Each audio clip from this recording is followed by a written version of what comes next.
अखिल भारतीय राष्ट्रीय कांग्रेस जिला हमीरपुर के प्रवक्ता रोहित शर्मा एडवोकेट ने कहा कि हमीरपुर सदर विधायक आशीष शर्मा अपनी राजनीतिक नादानी से परेशान होकर अपना मानसिक संतुलन खो चुके हैं और प्रदेश के यशस्वी एवं लोकप्रिय मुख्यमंत्री ठाकुर सुखविंदर सिंह सुक्खू के खिलाफ बेबुनियादी आरोप लगा रहे हैं। हमीरपुर कांग्रेस प्रवक्ता रोहित शर्मा ने कहा कि प्रदेश में कांग्रेस सरकार को गिराने के लिए राजनीतिक षड्यंत्र रचने वाले विधायक अपने राजनीतिक गुरु की चुनाव में हार देखकर बौखला गए हैं। हिमाचल की जनता से किए गए विश्वासघात का लोगों को ये जवाब देने में असमर्थ हैं। हमीरपुर की जनता ये जान चुकी है और समझ चुकी है कि भाजपा की टिकट हथियाने के लिए गुरु संग चेले ने चोर दरवाजे का इस्तेमाल किया है। मुख्यमंत्री पर वे तथ्यहीन आरोप लगाकर खुद को सही साबित करने की बार बार नाकाम कोशिश कर रहे हैं। वहीं उन्होंने कहा कि विधायक पर बालूगंज थाने में विधायकों की खरीद फरोख्त को लेकर एफआईआर दर्ज हुई है और वे इस समय जमानत पर चल रहे हैं। मामला न्यायिक प्रक्रिया के अंतर्गत है एवं जांच में दूध का दूध और पानी का पानी हो जाएगा। उनकी बातों को अब कुछ ज़्यादा सीरियस लेने की आवश्यकता मुझे लगता नहीं रही है, क्योंकि एक तरफ तो जब उन्होंने इस्तीफ़ा दिया तो वो अपने आप में एक हास्यास्पद स्टेप था। लोग अपने आप में एक भौचक्के हो गए हैं कि उनका इस्तीफ़ा किस बात को लेके।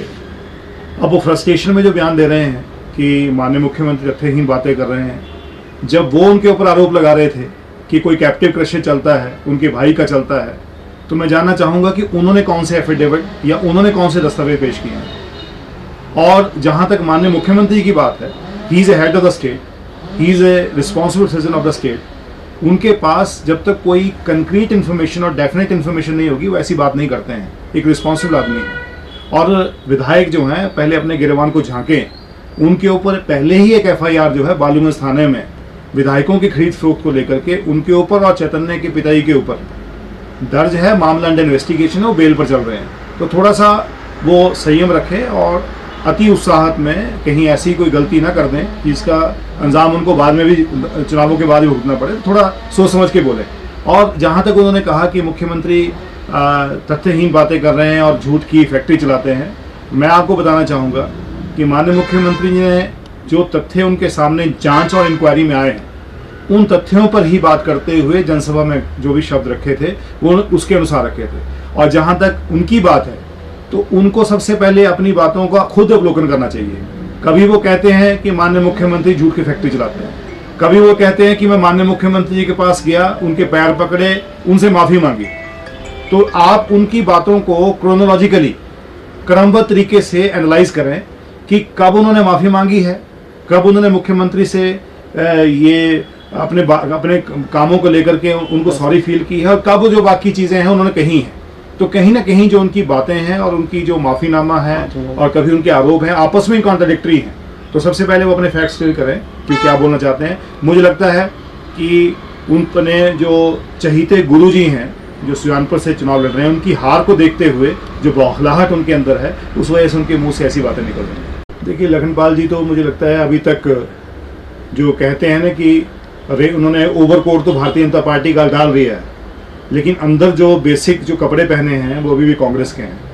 तो मुझे लगता है बहुत ठीक तरीके से अभी तक भारतीय जनता पार्टी में एडजस्ट ही नहीं हुआ है। जहाँ तक संतुलन की बात है, संतुलन को बनाने की आवश्यकता हमारे जो वहाँ प्रत्याशी हैं जो अब जो चले गए हैं भारतीय जनता पार्टी में, उनको ज़रूरत है। माननीय मुख्यमंत्री को कोई ज़रूरत नहीं है कोई संतुलन बनाने की। जो फैक्ट फिगर उनके पास आई है उस फैक्ट फिगर के अनुसार कार्रवाई करते हुए माननीय मुख्यमंत्री जो हैं उन तथ्यों को जनता में रख रहे हैं।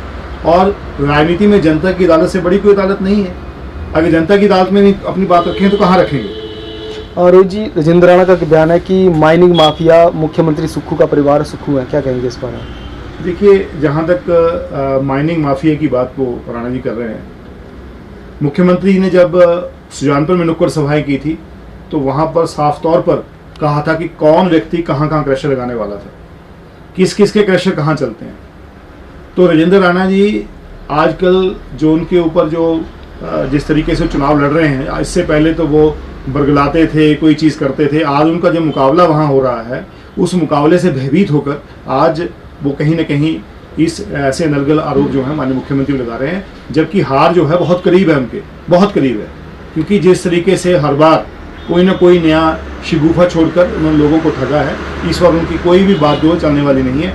पब्लिक सेंटिमेंट जो है तकरीबन जो है वो बहुत क्लियर है, और जिस तरह से लोग जो हैं खुलकर उनकी मुखालफत कर रहे हैं, इसे साफ तौर पे झलकता है कि 4 जून को नतीजा जब आएगा तो सुजानपुर की सीट भी हम जीतेंगे, बरसर की सीट भी हम जीतेंगे, और 6 की 6 सीटें जो हैं कांग्रेस पार्टी की झोली में जाएंगी।